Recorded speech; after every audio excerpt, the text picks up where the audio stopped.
and I look to Charles Petrie to continue the case for the proposition.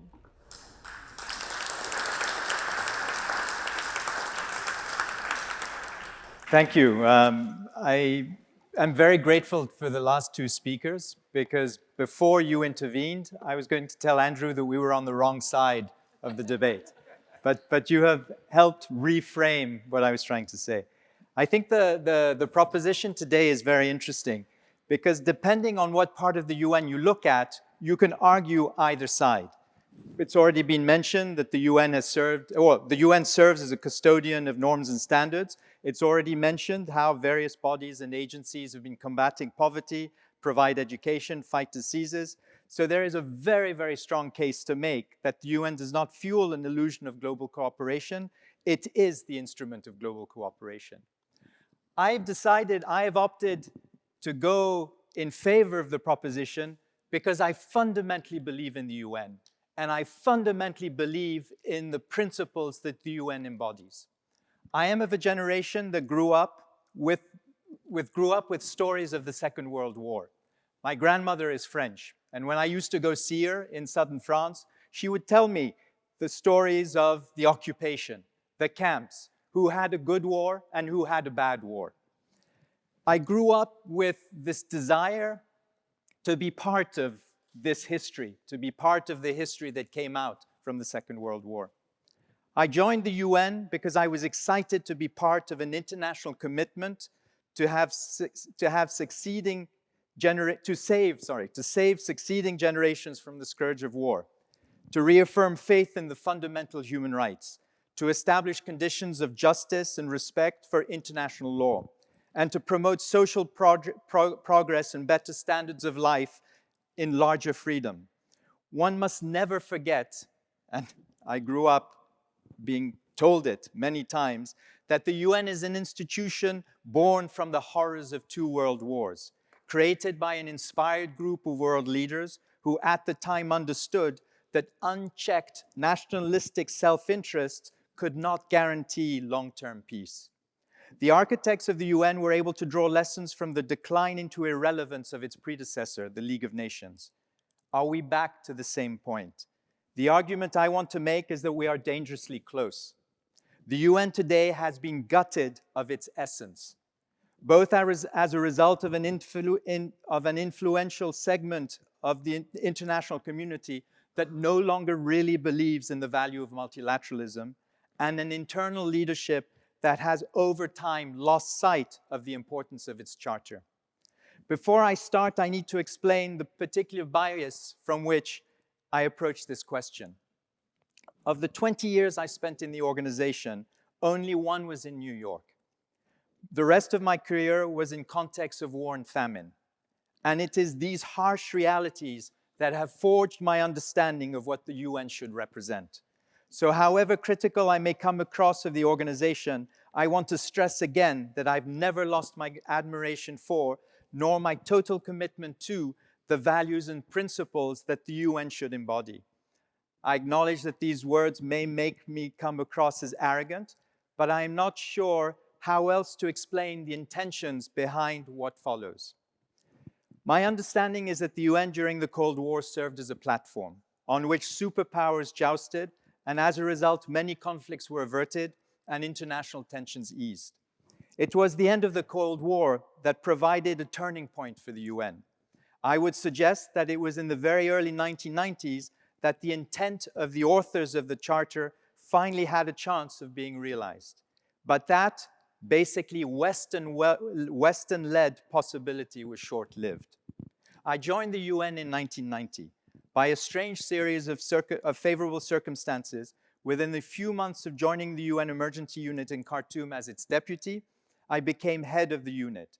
In Sudan, I witnessed the forced displacement of 1.7 million people from Khartoum. I led the last assessment mission into the Nuba Mountains and witnessed the beginning of a genocidal campaign. I was also confronted with the UN's unwillingness to stand up to a sovereign government when the latter denied the actions it was undertaking. When told that the New World Order, so much talked about at the time, could only be tested in former Yugoslavia and Somalia, I asked to be transferred to the latter.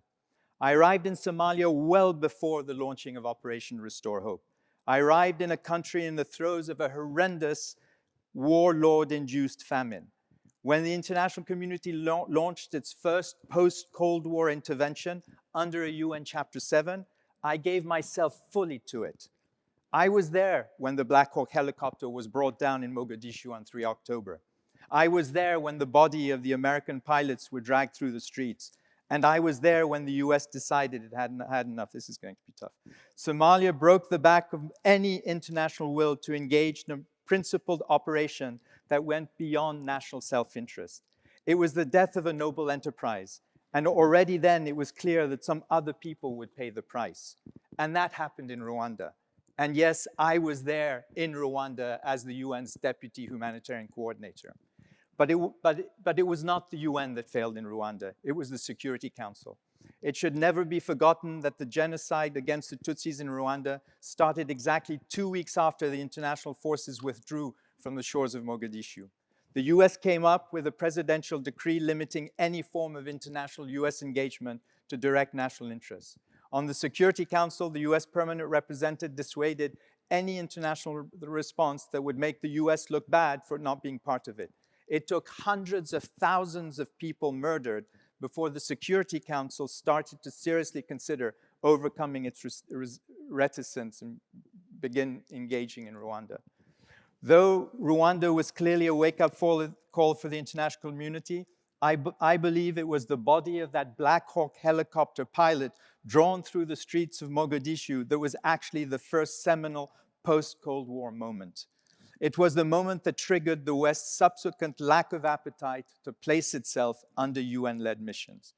The next seminal moment was the Second Gulf War, and more specifically, the attempted instrumentalization by the US of the UN to justify an international intervention.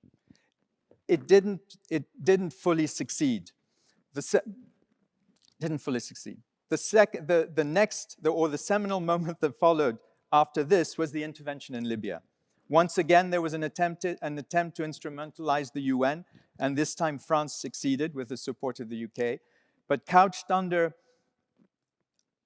the need to address an impending humanitarian tragedy, Gaddafi was toppled. And as a result, 2 of the 5 permanent members on the Security Council felt they had been duped.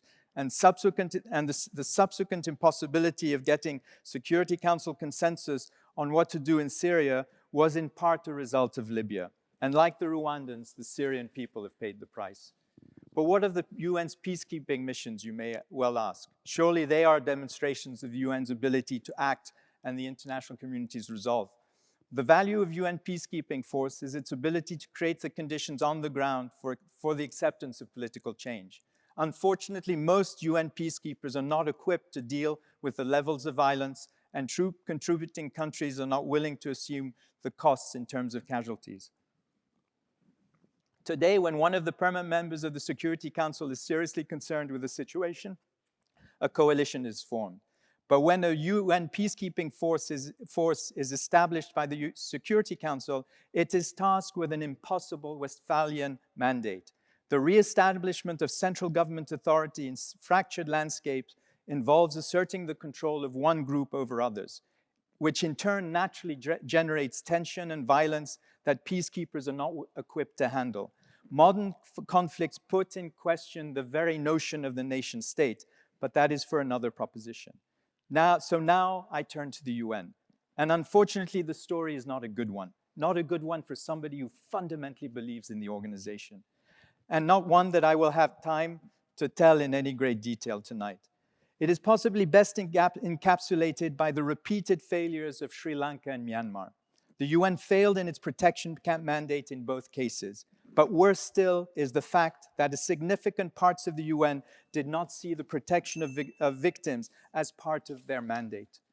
The toughest aspect of these 2 tales for the UN is that whereas in Sri Lanka the UN had a central role to play, in Myanmar the UN's inaction had little impact.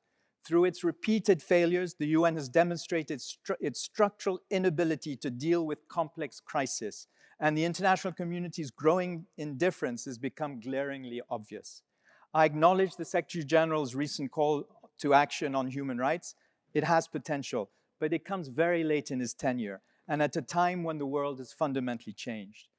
The world today is in a really bad place, and we've been there before. One of the greatest concerns has to be the apparent rejection of a rules-based international system. We are seeing the reemergence of a particularly cynical, opportunistic, almost Darwinian form of bilateralism. This should be of concern for all, and particularly of concern to smaller and middle-sized member states. How many here today can recall viewing that iconic image of Emperor Haile Selassie pleading at the League of Nations for support against Italy's invasion of this country? In conclusion, yes, today the UN, like its predecessor, the League of Nations, risks increasingly serving little more than allowing Western nations to believe they are actually doing something to address massive human suffering. While I do understand that the purpose of tonight is to win the debate, there is a need at some point to talk about what can be done to save multilateralism and, more importantly, to save the United Nations. The United Nations is fundamentally important. It is important in a context that has turned away from it, and it is important to reform it internally so that it can actually accomplish what it was set out to accomplish. Thank you.